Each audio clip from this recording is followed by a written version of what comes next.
What's up, friends? Welcome back to another episode of the Pack a Day podcast. I'm your host, Andy Herman. You can follow me on Twitter at Andy Herman NFL. Another quick hits episode of the podcast where I'm going to be going over all my key takeaways from day 5 of Packers practice. Not a day of like a ton of major events or key takeaways, but still a ton of fun things to discuss. So let's jump into it right away.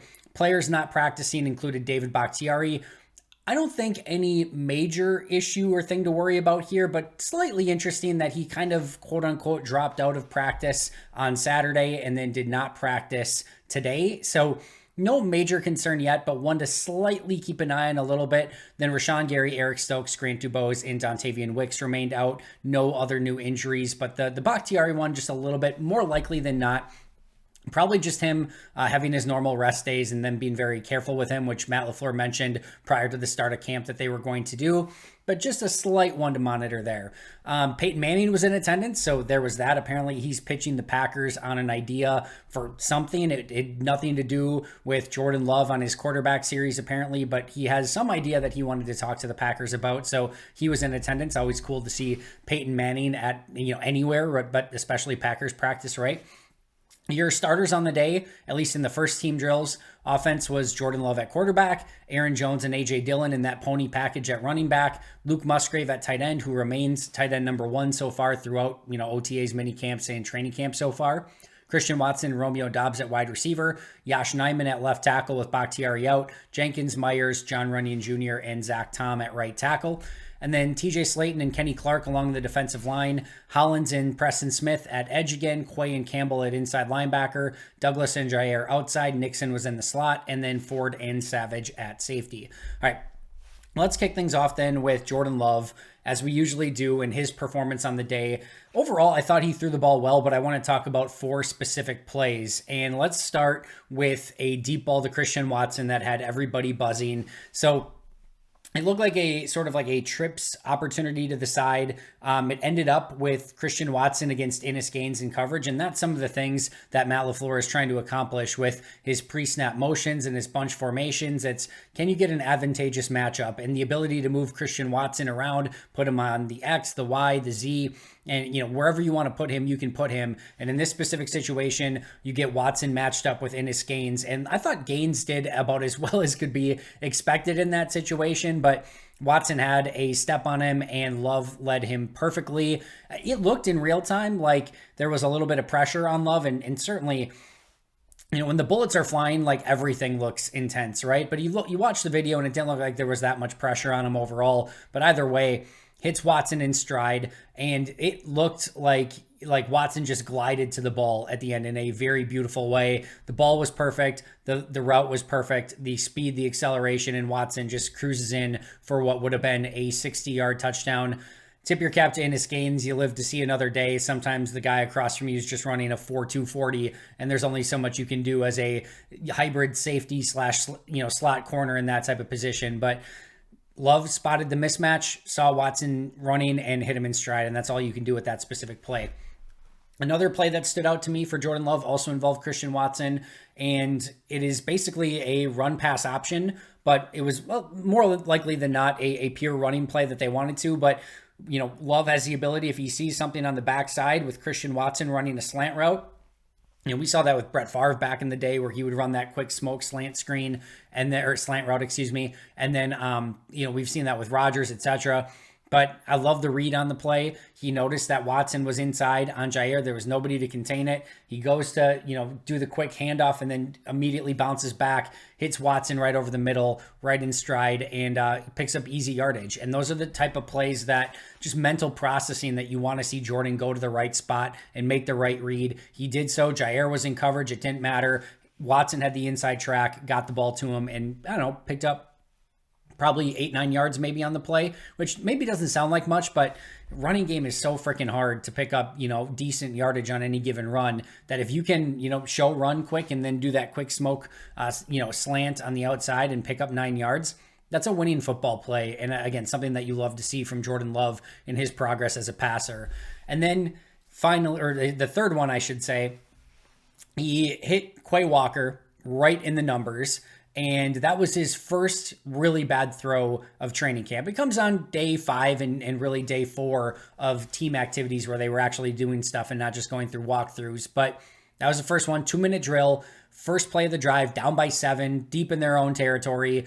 And he did not see Quay go into that zone, and he hit him right in the chest. It should have been a pick for Quay, should have ended the drive right there, and it didn't, unfortunately. And that's one of those plays where I talk about where, like, sometimes you can have a play in practice where everything goes right, and like the offense, defense, like everyone did good things. This is one where everything goes wrong, right? You've got Jordan making the poor read on the play. You've got Quay right in the right spot, ready to make an interception and a game-winning, pick on the play, and he drops it. Like, you want to see somebody make a play, right? Overall, good defense. They were in the right spot at the right time, just couldn't come up with the interception. But that, like I said, was the first time that they really fooled Jordan Love in any real capacity. He did have the one interception where Devondre Campbell picked it off on a deflected pass by Jair Alexander, who got his hand in there and the ball flew up and Campbell was able to come down with it. But overall, like, Love has done a phenomenal job of avoiding turnovers and mistakes. That was one he's going to want to have back and look at the tape a little bit more and learn from it, I'm sure. But that was, like I said, first time 4 real days of practice, not including the walkthrough, that he made a very poor decision with the ball. He lived to see another down. It didn't matter. The defense was ultimately able to get off the field 4 and out and held the offense on the drive, but would have liked to see Quay hold on to that one, or maybe more importantly, Jordan just not throw the ball right to Quay Walker would have been nice as well. But that was his first one. You're willing to give a little bit accident forgiveness on day 4 of real practice, where he makes a mistake, and especially with the decisions he's been making up until that point. And then on that same drive, 2-minute drill, you have the almost interception to Quay. You've got a little 4-yard pass to Aaron Jones, then an incomplete pass. And then on 4th down, looks like there's some pressure. Jordan has to bail to the outside. He rolls to his right, fading away, like sort of like in midair almost. And Jaden Reed's coming open down the field, and he hits Jaden Reed with a beyond amazing throw. I mean, it was gorgeous. It hits Reed right on the sideline. I couldn't tell from the angle that we were at if there was like an opportunity for Reed to get his feet down. Either way, the ball is in Reed's hand, and Reed just, doesn't ultimately catch it. But my goodness, that was an absolute, just perfect ball in the perfect spot for Jaden Reed, and like fading away, pressure in his face, like just absolutely put it on him. And there's some like poetic justice or karma to the fact of, like, on the opening play of the drive, Love throws his worst ball of training camp so far and should have been picked, but it's incomplete. And on the 4th play, arguably maybe his best ball of camp so far, and it's dropped and it's incomplete. So again, from a Packers fan standpoint, you would have loved to see Love not throw the pick to Quay, that if it does go to Quay, that he actually makes the pass. And then, from when Love does make the amazing throw, that Reed could have come down with it. So not a lot of things to celebrate in that situation other than the ridiculous throw by Jordan Love to get it to Reed in the first place. But overall, those were the 4 big throws from Jordan's day. Again, beautiful deep ball to Christian Watson, the RPO play to Christian, the throw to Quay that he'd like to have back, and then a beyond gorgeous ball to Jaden Reed where I don't know how he got it there, but somehow he did. And unfortunately, like, if Reed would have caught that, we would have been talking about that throw. Everyone would have been talking about that throw far more than even the 60-yard touchdown to Christian Watson, because fading away on the run, the degree of difficulty on 4th down, 2-minute drive on the line, to throw that ball in that spot and give Reed a chance at it was amazing. That was some, prime Aaron Rodgers-esque stuff. It's just unfortunate that Reed, who had a nice practice and has been playing really well, just couldn't come down with that one, unfortunately. All right, Carrington Valentine really quick. I'll start by saying this. He got beat up a little bit in the one-on-ones. I'm not so concerned about that. One-on-ones are really difficult for defensive backs. Like, they're just kind of in no man's land, and it's really, really hard, especially when you're more of like an outside corner. He was matched up a lot against Jaden Reed, and they were kind of in like a slot with a 2-way go. Like, I don't really buy too much into that for Valentine, who's been nothing short of fantastic so far in Green Bay. But he did get beat up a little bit in the one-on-one, specifically by Jaden Reed. But he had a play in their 2-minute drill, and the number 2s with Sean Clifford, where it was 4th down, and he was all over Malik Heath on a play, and it was a contested catch. Malik Heath came down with it. I think Valentine held him short of the first down on 4th down. They called it a first. The drive continued, but either way, the contest was great, and like I said, I think Valentine probably had him a little bit short. Either way, good play on his part there, but more importantly, Danny Etling to Malik Heath on a little out route earlier in practice, and I don't know if Heath wasn't on the right page or just sort of telegraphed it a bit. I'm not exactly sure what it was, but the ball was not a good one. The route didn't look great, and the timing was off, and Valentine took advantage of it. He jumped the route from the get-go, made the play on the ball, picked it off, and house called it. So pick 6 for Carrington Valentine. And these are the type of plays that we're making. We're seeing him bat a ball away against Christian Watson on a jump ball opportunity a couple practices ago. He had a great play against Romeo Dobbs in OTAs and mini camps where he batted the ball away. Like, we're now seeing a pick 6 against Malik Heath. Like, there's some big time stuff. And he actually had an opportunity to be in that A team. I don't think I've seen him with the A team before. So again, there's the Jordan Love side, and then there's the other side. And it's not like the ones, because there's a ton of guys rotating in with the A team as well. But he was on that side for the first time, and he has earned it. He has played extremely well so far in his short career in Green Bay, and he paid it off with a house call against Danny Etling in this specific practice. On the downside, man, Lou Nichols has to work on his hands. I think he's dropped a pass in just about every single practice I've watched. And I haven't even been watching that much of Lou Nichols. He had 2 drops in practice, 1 in individual drills, and then at a team drill where he was just on a check down and the ball hits him in the hands and it completely falls to the ground. This is not a speed back. This is not a big time playmaking back. This is a more of a power back who you can give the ball to, and has good vision, a little bit of wiggle. Like I said, some good power. But if you're not a playmaker and you don't have the ability to catch the ball out of the backfield, like, your ceiling is only so high, right? You have extreme limitations in that standpoint. So Nichols has got to work on some stuff, and he needs to just be better, because if you can't catch the ball in the NFL, in the modern NFL, that's going to be a problem. Like I said, he's dropped a pass, I feel like, almost every single day so far. So that's going to be a work in progress for Nichols.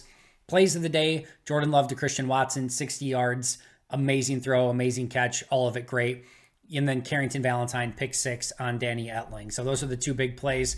My players of the day, Carrington Valentine, even though he got beat up a little bit in one-on-ones, the play in the team is far more important. Had a couple big plays, including the pick 6. Christian Watson, he had a awesome play in one-on-ones where he jumped through the clouds to go up on a contested catch against Jair Alexander, who was all over it, but Watson just out-muscled him, out-jumped him, out-everythinged him. It was only a 5-yard play, but like, the effort that Watson put in to go up and get it was nothing short of extraordinary. Really, really impressive stuff. And then, of course, the 60-yard touchdown.